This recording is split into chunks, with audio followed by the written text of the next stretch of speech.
Hello everyone. तो भाई कैसे हैं आप सभी लोग। Welcome back to our channel again in the series जो कि हम लोग चला रहे हैं क्लास 9 सीबीएसई वाले स्टूडेंट्स के लिए।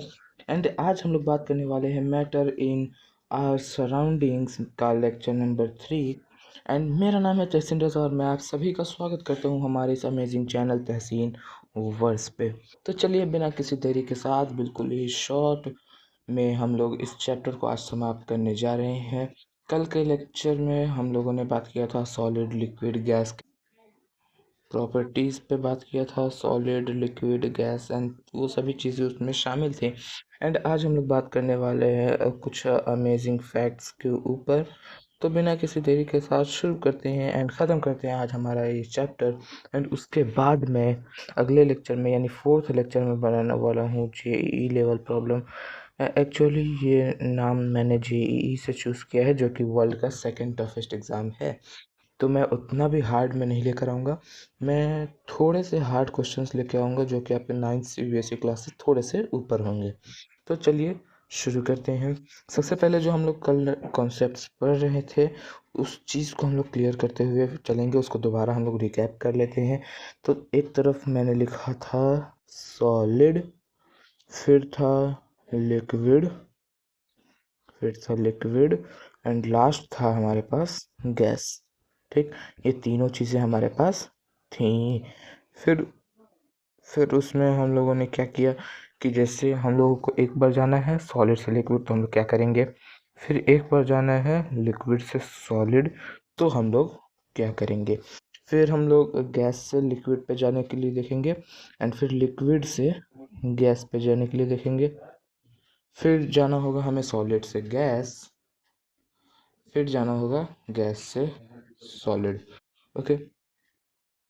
फिर और हर एक चीज़ का एक अपना ही नाम था तो उसको भी हम लोग देख लेते हैं। सबसे पहला है जो कि जिसमें हम लोग सॉलिड से लिक्विड के ऊपर जा रहे हैं, यानी एग्जाम्पल भी मैं अगले पेज पे बता दूंगा। सॉलिड से अगर आपको जाना है लिक्विड पे तो आपको करना होगा मेल्टिंग।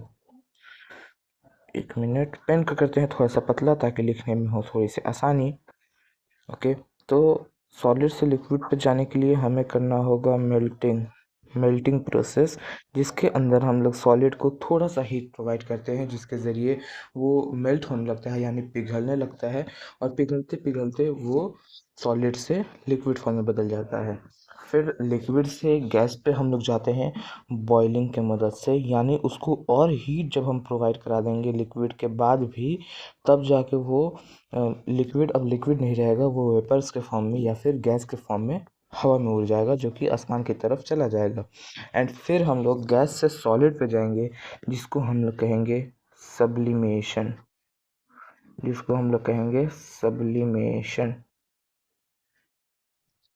नहीं, इसको हम लोग कहेंगे डी सब्लिमेशन। और जब हम सॉलिड से गैस पे आएंगे उसको हम लोग कहेंगे सब्लिमेशन। जब भी हम लोग सॉलिड से गैस पे आएंगे उसको हम लोग कहेंगे सब्लिमेशन। एंड जब हम लोग गैस से सॉलिड पे जाएंगे उसको हम लोग कहेंगे डी सब्लिमेशन। एंड फिर जब हम लोग गैस से लिक्विड पे जाएंगे तो गैस से लिक्विड जाते वक्त हम लोग करने वाले हैं कंडेंसेशन, जिसके अंदर हम लोगों ने कल बात करी थी कि गैस को एक पाइप से पास कराया जाता है जिसमें हम लोग बहुत ही हाई प्रेशर को अप्लाई करते हैं। एंड साथ ही साथ हाई प्रेशर के साथ साथ बहुत ही ज़्यादा कोल्ड फ्रीजर से गुजारते हैं जिसके ज़रिए वो गैस बहुत ज़्यादा ठंडा हो जाता है एंड उसको एक फ्रीजिंग पॉइंट मिल जाता है जहाँ से वो अब गैस नहीं रहेगा, लिक्विड बन जाएगा। अब फिर जब हम लिक्विड से सॉलिड पे जाएंगे तो उसको कह देंगे फ्रीजिंग। उसको हम लोग एक्सट्रीम कोल्ड में जब हम लेके जाएंगे तो वहाँ पे वो लिक्विड अब लिक्विड नहीं बल्कि सॉलिड बन जाएगा। इसको हम लोग फिर से समझ लेते हैं अगेन। ओके। तो जब हम लोग सॉलिड से लिक्विड जाएंगे तब हम लोग करेंगे उस चीज़ को मेल्ट। जब हम लोग लिक्विड से सॉलिड की तरफ जाएंगे तब हम लोग उसको करेंगे फ्रीज। एंड जब हम लोग लिक्विड से गैस पे जाएंगे तो करेंगे हम लोग बॉइलिंग। एंड फिर जब हम लोग गैस से लिक्विड पे जाएंगे तो उसको कहेंगे कंडेंसेशन। ओके। फिर हम लोग जब गैस से सॉलिड पे जाएंगे तो उसको कहेंगे हम लोग डी सब्लिमेशन। एंड जब हम लोग सॉलिड से गैस पे जाएंगे उसको हम लोग कहेंगे सब्लिमेशन। ये चीज़ें मैंने फिर से बता दी तो आप लोगों के लिए बहुत ज़्यादा आसान हो गया समझने के लिए। अब चलते हैं आगे एंड आगे देखते हैं कि हम लोगों को इसमें और क्या जानना है, जो कि एक बहुत ही छोटा सा टॉपिक है, उसी को मैं इसमें बता कर ख़त्म कर दूंगा। एंड एक टेम्परेचर के ऊपर मैं बताने वाला हूँ, जो कि मैंने कल बोला था कि वो मैं बताऊंगा आप लोगों को। तो सबसे पहले बात कर लेते हैं इवेपोरेशन पे। Evaporation evaporation evaporation it is a process it's a process where, देखो मैं इसका पूरा डेफिनेशन नहीं बताता, मैं इसको पहले हिंदी में एक्सप्लेन कर देता हूँ। जैसे कि यहाँ से एक नदी बह रही है, ये क्या है, रिवर है, यानी हिंदी में नदी।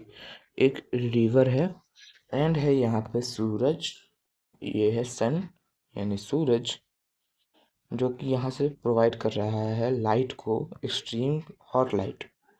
ठीक, हॉट लाइट। हॉट लाइट जब यहाँ से प्रोवाइड हुआ तो हॉट लाइट के साथ साथ इसके कुछ ऊपर वाले जो परत होंगे, यानी पानी के ऊपर जो ऊपर लेयर होता है, ओके, अपर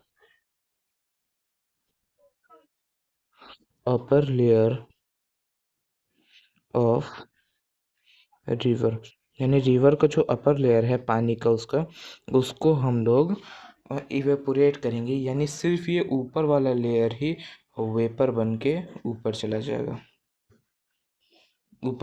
ये, ठीक, आसमान की तरफ बढ़ने लगेगा। तो इसको हम लोग कहेंगे इवेपोरेशन। और जब भी ये प्रोसेस किसी भी नदी में हमें देखने को मिलती है तो उस नदी का पानी बिल्कुल ही ठंडा हो जाएगा। इसको भी मैं यहाँ पे लिख देता हूँ कि lower lower layer lower layer will become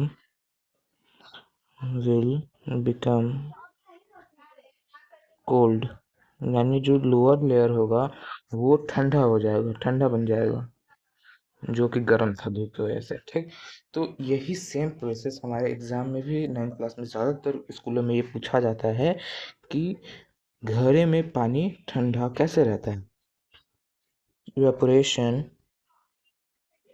evaporation in evaporation in pot, यानी पॉट में पानी का इवेपोरेशन किस तरीके से होता है। देखो, सबसे पहले हम लोग बना लेते हैं एक मटका।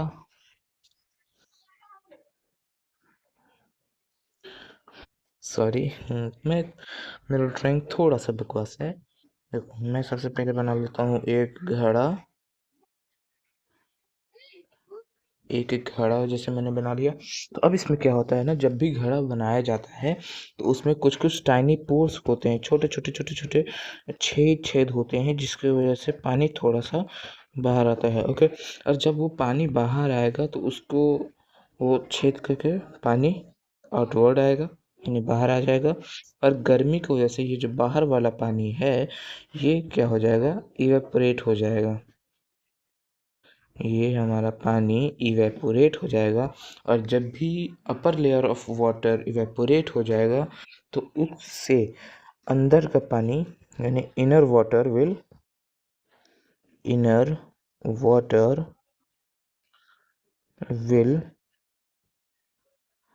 विल कोल्ड, यानी जो अंदर का पानी होगा वो ठंडा हो जाएगा। तो ये चीज़ हमें बिल्कुल ही you should you should explain explain this with figure, यानी जब भी आपके एग्जाम में ये क्वेश्चन अगर पूछा जाए तो आप लोग फिगर बना कर इसका जवाब दे दें और साथ ही साथ उसको एक्सप्लेन भी कर दें, तो इससे आपका नंबर बढ़ जाए। फिर चलते हैं आगे, हमारा लास्ट टॉपिक। आज का वीडियो बहुत ज़्यादा छोटा होने वाला है क्योंकि अब हम लास्ट टॉपिक पे आ गए हैं। तो इसमें है टेम्परेचर। अभी हम लोग बात करने वाले हैं टेम्परेचर पे। देखो, टेम्परेचर का यूनिट्स बात करने वाले हैं, क्योंकि आपको टेम्परेचर पूरा नहीं पढ़ना है इस क्लास में। हम लोग सिर्फ बात करेंगे टेम्परेचर की यूनिट पर। सबसे पहला एंड इम्पॉर्टेंट यूनिट है केल्विन। फिर हम लोग सुनते हैं फ़ारेनहाइट। फ़ारेनहाइट क्या होगा वो भी मैं बताऊंगा, उसका फॉर्मूला भी हर एक चीज़ का मैं बताने वाला हूँ। फ़ारेनहाइट। एंड फिर आता है लास्ट सेल्सियस। ओके, सेल्सियस आता है। सबसे पहले हम लोगों को समझना होगा, इसको भी हम लोग एक डायग्राम से समझते हैं बिल्कुल ही इजीली। देखो, सबसे पहले हम लोग चेंज करेंगे सेल्सियस। सेल्सियस को हम लोग चेंज करने वाले हैं केल्विन में। केल्विन में। एंड केल्विन को हम लोग चेंज करेंगे सेल्सियस में। इसके लिए भी कुछ फॉर्मूले हैं जो कि मैं आप लोगों को बता देता हूँ। देखो, जब भी आपको सेल्सियस से केल्विन पे जाना हो, यानी सेल्सियस है फिर उसमें केल्विन है, तो आपको क्या करना होगा कि सेल्सियस यानी जितना भी डिग्री दिया गया है उसमें हम लोग जोड़ देंगे 273। उसमें हम लोग जोड़ देंगे तो हमारा केल्विन का उत्तर आ जाएगा। अगर आपको केल्विन दिया हुआ है तो आप लोग केल्विन में से 273 माइनस कर देंगे तो हमारा सेल्सियस का डिग्री आ जाएगा। एंड इसका डिनोशन है ऐसे, एंड इसका डिनोशन है के से। ठीक, ये दोनों के यूनिट्स भी मैंने लिख दिए। अब आता है मेन बात, जो कि है फ़ारेनहाइट का। सबसे मेन बात, सबसे मेन बात है फ़ारेनहाइट। पता नहीं स्पेलिंग, आप लोग ज़रूर इसको चेक कर लें क्योंकि मुझे इसका स्पेलिंग याद नहीं है। फ़ारेनहाइट से हम लोग जाएंगे सेल्सियस पे और फिर सेल्सियस से जाएंगे फ़ारेनहाइट पे। ठीक, एंड इन दोनों का फॉर्मूला भी हम लोग देख लेते हैं।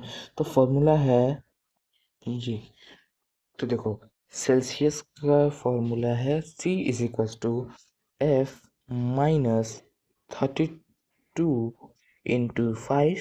इसका पूरा का ये है 5 अपॉन में 9। शायद यही है, आप लोग उसको एक बार क्रॉस चेक ज़रूर कर लीजिएगा।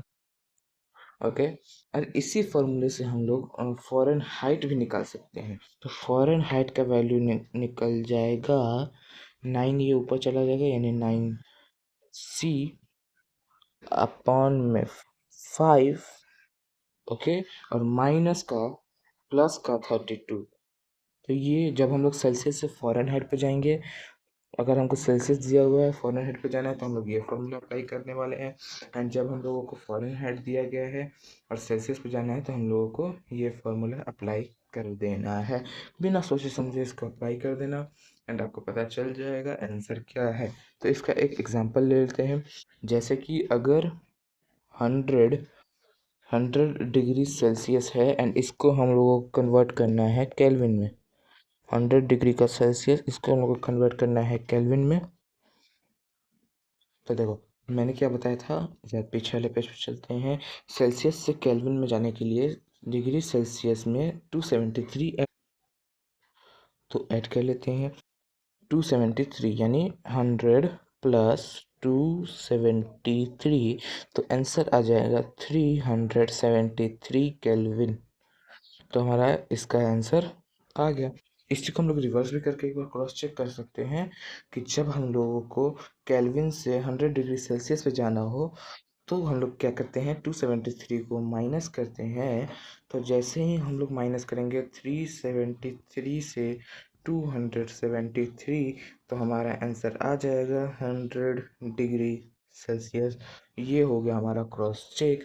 अब here is no doubt. Okay, अब चलते हैं आगे और अब हम लोग चेंज करते हैं 100 डिग्री सेल्सियस को फ़ारेनहाइट।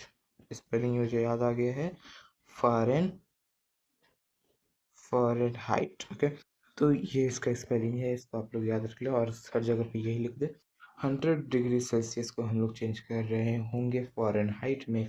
तो उसका फॉर्मूला देखो यहाँ पे मैंने लिख रखा है। फॉर्मूला है C is equals to F minus 32। देखो, हम लोग को क्या निकालना है, पहले फ़ारेनहाइट निकालना है। तो फ़ारेनहाइट के लिए तो ये फॉर्मूला है 9C/5 + 32। देखो, फॉर्मूला में लिख देता हूँ यहाँ पे 9c/5। तो फ़ारेनहाइट के लिए Fahrenheit is equals to 9c/5 plus 32। देखो 9c यानी 900 अपॉन में 5 प्लस में 35। ओके, तो इसको हम लोग कैलकुलेट कर लेते हैं। 5 से ये जाएगा 5 1 ज़ा 5 और 40 180 डिग्री, और 180 में जब हम लोग 35 ऐड करेंगे तो ये हो जाएगा 215 डिग्री फ़ारेनहाइट। हमारा वैल्यू आ गया। और अब हम लोग इसको करते हैं फ़ारेनहाइट से हम लोग जाते हैं 100 डिग्री सेल्सियस पे, देखते हैं कि रिवर्स में इसका आंसर आता है या नहीं आता है। इसको भी हम लोग क्रॉस चेक कर लेते हैं। तो फ़ारेनहाइट देखो सेल्सियस का वैल्यू है F-32 इंटू 5/9। F-32 यानी 215 में से 32 घटा लेते हैं तो 5 में से 2 गया 3, फिर यहाँ पे बचा 1 यानी 1 से 11 से 3 जाएगा 8, और 183 इंटू 5/9 एट। देखो इसको हम लोग कर लेते हैं चेंज। पहले वैसे इसको something is wrong in my calculation here. Okay, तो 5 448 840। something is wrong here but 180। देखो यहाँ पे देखो फिर से मैं इस कैलकुलेशन को रिपीट करता हूँ। 0 5 हो जाएगा, 8 3 11 का 1 1 1 1 2 215। तो व्हाट इज द प्रॉब्लम? 215 में से 5 3 एंड 3 से 3 नहीं आना चाहिए शायद। ओके ओके, देखो यहाँ पे भी हमारा एटलीस्ट लास्ट में तो 100 डिग्री सेल्सियस कंफर्म है। तो आप लोग इसको भी क्रॉस चेक कर सकते हैं, नो प्रॉब्लम हियर। हम लोग बता सकते हैं इसको इजीली। तो इसको छोड़ते हैं, आपके लिए वो रहेगा होमवर्क, एंड मैं भी इसका सॉल्यूशन डीपीपी में नोट करके दे दूंगा लास्ट में। एंड आज का डीपीपी आपको मिल जाएगा डिस्क्रिप्शन में, लास्ट में आपको मिल जाएगा डिस्क्रिप्शन में डीपीपी, जिसमें 50 क्वेश्चंस हर एक डीपीपी में है। एंड साथ ही साथ डीपीपी के क्लास नोट्स भी इंक्लूडेड हैं। क्लास नोट्स भी डिस्क्रिप्शन में दिए गए हैं सभी लेक्चर्स के। तो आप वहां से notes and DPP easily download करके उसको सॉल्व कर सकते हैं एंड अपने कॉपी में नोट करके लिख सकते हैं। तो आज की डीपीपी में आपको इसका सॉल्यूशन भी मैं दे दूंगा। अगर कोई दिक्कत होगा तो मैं इस वीडियो को तो रीड नहीं कर सकता, मैं डीपीपी में सॉल्यूशन देता चला जाऊंगा अगर कोई भी गलती है तो thank you for watching this video. मैंने बोला था, सॉरी, मैंने ये बोला था कि आज का वीडियो ज़्यादा लंबा नहीं रहेगा, लेकिन सॉरी ये वीडियो थोड़ा सा बड़ा हो गया है। यूजुअली जितना मैं बनाता हूँ उतना पहुँच गया है, तो उसके लिए सॉरी, क्योंकि मैं आज थोड़ा सा एग्जाम्पल एक्सप्लेन करने में चला गया था जो कि बहुत ही ज़्यादा इम्पोर्टेंट था। Okay, thank you, bye bye, मिलते हैं नेक्स्ट वीडियो में। तो मैं यहाँ पे लिख देता हूँ रेड कलर से, please subscribe and comment if you have any issue with related to any concept or question. Bye bye.